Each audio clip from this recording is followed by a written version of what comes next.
É um prazer estar aqui de novo convosco neste apontamento da Casa de Tarot de Lisboa, que hoje conta com a grata presença de Paulo Cardoso. Paulo Cardoso, que de certeza conhecem pelo trabalho da astrologia ao longo de anos, também como grande comunicador, como homem ligado às artes, e ele esteve nos Encontros Internacionais de Tarot este ano, em maio, para falar da ligação do Fernando Pessoa ao Tarot.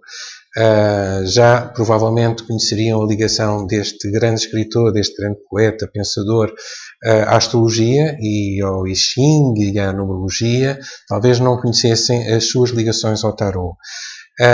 Queria, antes de passar a palavra ao Paulo Cardoso, agradecer a Rose Eventos e à Flor de Lótus pela parceria que tornou possível este acontecimento, que deu tanta projeção, tanta dimensão, tanta credibilidade, tanta possibilidade pelo mundo das pessoas conhecerem o Tarot numa dimensão muito mais bonita. Queria agradecer-lhes, bem como à Vera Xavier, que facilitou todo este processo de contacto com o Paulo, e nós em conjunto tivemos aqui já uma entrevista neste canal de TV, e desafiar-vos naturalmente a visitarem e a conhecerem mais sobre o que foi o Maio do Tarot em www.casatarot.com. Eu sou o João Caldeira, sou o fundador deste projeto, sou uma pessoa dedicada à leitura de Tarot, à formação, isso fascina-me, mas hoje o nosso convidado tem a maior importância. Vou-vos passar então ao Paulo Cardoso.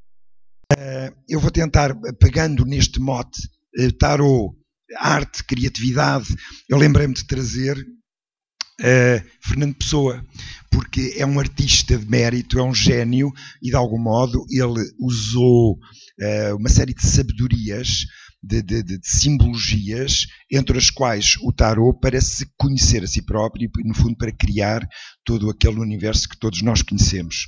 Portanto, o que é que eu fiz? Eu durante muitos anos, a partir de 1981, estou aqui praticamente em frente, na Biblioteca Nacional, a estudar todo o espólio astrológico e não só de Fernando Pessoa. E isto foi uma espécie, na altura, em 81 ainda não tinha nem Excel, nem Word, nem nada, e portanto fazia uns quadrinhos destes para tentar perceber que material é que eu encontrei no espólio de Fernando Pessoa. E Fernando Pessoa morreu em 1935 e deixou à volta entre 27 a 30 mil fragmentos, ou seja, papéis, que foi preciso ler com muito cuidado, porque a letra dele é extremamente difícil de perceber e, como são 30 mil papéis e estão organizados segundo uma forma de arquivo que não tinha a ver propriamente com o esoterismo ou com a astrologia, eu tive que passar a pente fino todos os fragmentos de Fernando Pessoa para ver o que é que havia de importante no espólio. Bom, eu na altura, como digo, não havia ainda tabelas de computador e eu fiz isto foi em 1981, 82, ainda muitos dos que estão aqui não eram nascidos, portanto, fiz este total, no fundo, de fragmentos que eu fui descobrindo no espólio. Só para terem uma ideia, eu acabei por descobrir e fazer uma espécie de inventário novo do espólio, porque descobri quase 2.700 papéis de astrologia e numerologia e tarot, etc. e I Ching no espólio de Fernando Pessoa. Total todos 1.700, nesta altura eu já tinha catalogados uma série deles. Vou explicar rapidamente para perceberem a dimensão da importância do tarot, da simbologia, da magia, destes saberes no autoconhecimento de Fernando Pessoa e na sua gestão, na gestão da sua criatividade, como a Clara nos disse mesmo agora. Na primeira linha, com este traço, estão 221, são 221 textos de astrologia que eu descobri até agora e que, no fundo, a pouco e pouco vão sendo publicados por mim, se eu conseguir. Na segunda linha, com um X, são 261 textos desenvolvidos, prontos a publicar e que tinham a ver com um tratado de astrologia que o Fernando Pessoa deixou inédito. Só que há um papel no princípio do espólio, depois há outro papel no fim do espólio, portanto foi preciso vasculhar os 27 mil papéis para descobrir quantos, portanto 261 são os textos que já estão praticamente preparados para publicação. Depois, logo a seguir, temos este asterisco, que são 20, são papéis extraordinários. Normalmente eu mostro-os em todas as palestras que faço, não trouxe aqui para vos mostrar, porque são papéis extraordinários, em que Fernando Pessoa se assume como astrólogo, em que ele diz qual é o preço que leva pelas suas consultas, o que é que ele pretende publicar em astrologia, etc. Portanto, no fundo, a sua atividade como astrólogo. E não só. Depois, estes 3 linhas são horóscopos. Uma breve nota para vos dizer que, hoje em dia, nós com um clique temos um horóscopo feito, e na altura, eu nos anos 70, para fazer um horóscopo, levava 1h30 de cálculos com uma calculadora de pilhas, ou daquelas que não sei se lembram, que eram como uma geringonça, que a gente andava para trás não sei quantas vezes, à mão. Portanto, nos anos 70 eu levava 1h30 de cálculos para fazer um horóscopo. Fernando Pessoa não tinha nem calculadora, não sei se já tinha a tal calculadora manual, se não, mas eu acredito que pelo menos ele levava algumas horas para fazer os cálculos e depois a interpretação de cada horóscopo. Isto só para vos dizer que ele fez 318 horóscopos completos, ou seja, com a posição de todos os astros, o ascendente, etc. E depois tem aqui mais 2 linhas que são revoluções solares, que são ainda mais difíceis. Eu calculo que ele deveria levar à volta de 7 horas para fazer um estudo de um horóscopo. Portanto, temos que multiplicar 318 por 7 horas. Mas revoluções solares, revoluções lunares e questões horárias às vezes ainda demoram mais, sobretudo as revoluções solares.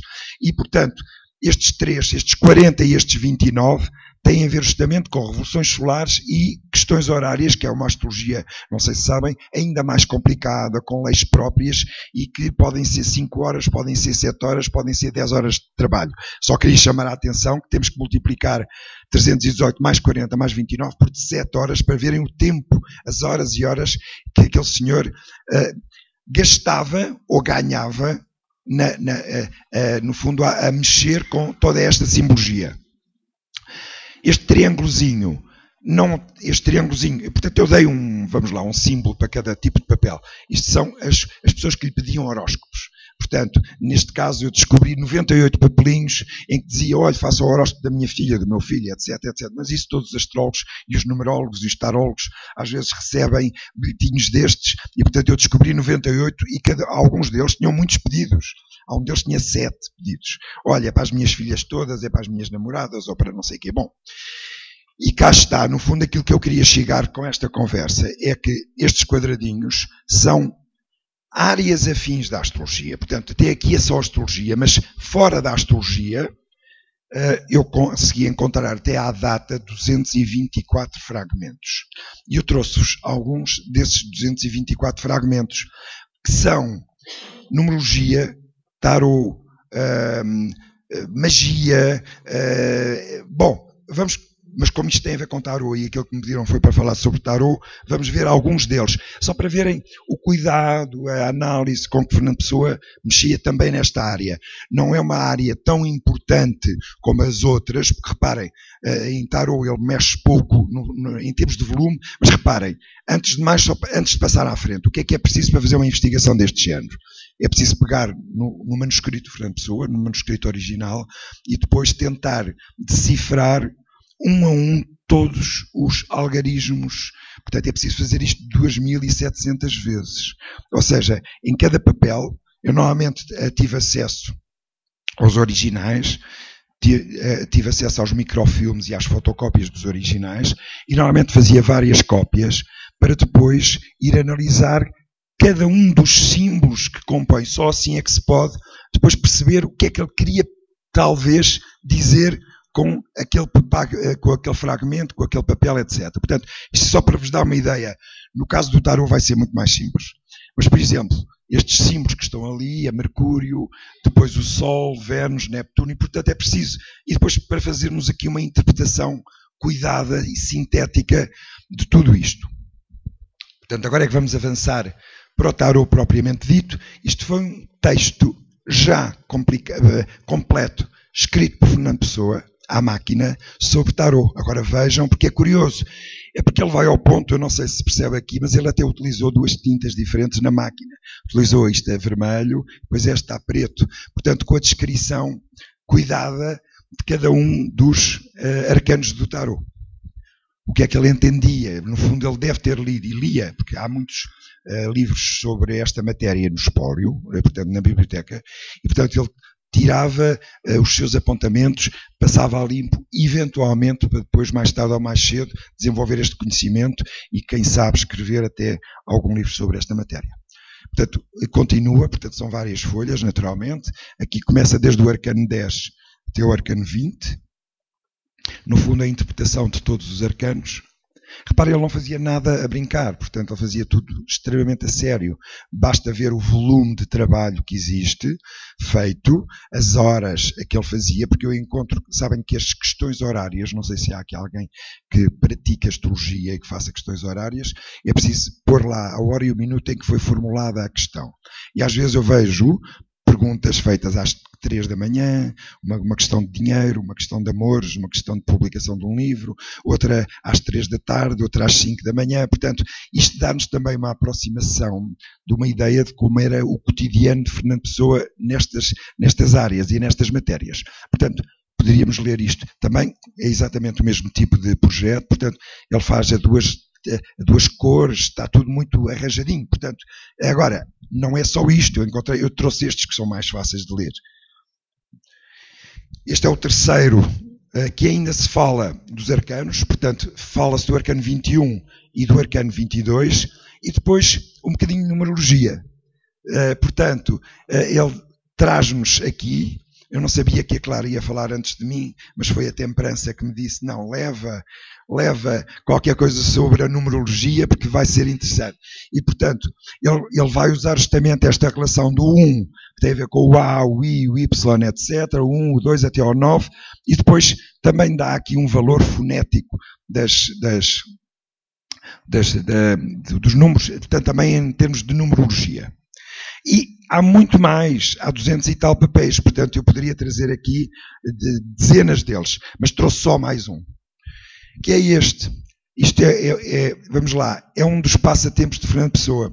Eu trouxe este porquê? Porque diz Saturday, portanto sábado, 22/12/1907. É uma questão que ele pôs naquele próprio dia. Portanto, nós temos a certeza que naquele dia, 22/12/1907, Fernando Pessoa estava preocupado com uma questão e recorreu ao tarot para tentar responder a esta questão.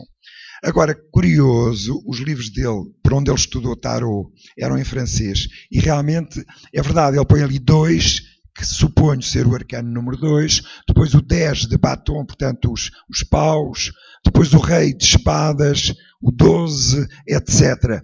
E, portanto, isto é uma sucessão como há dezenas e dezenas destes papéis.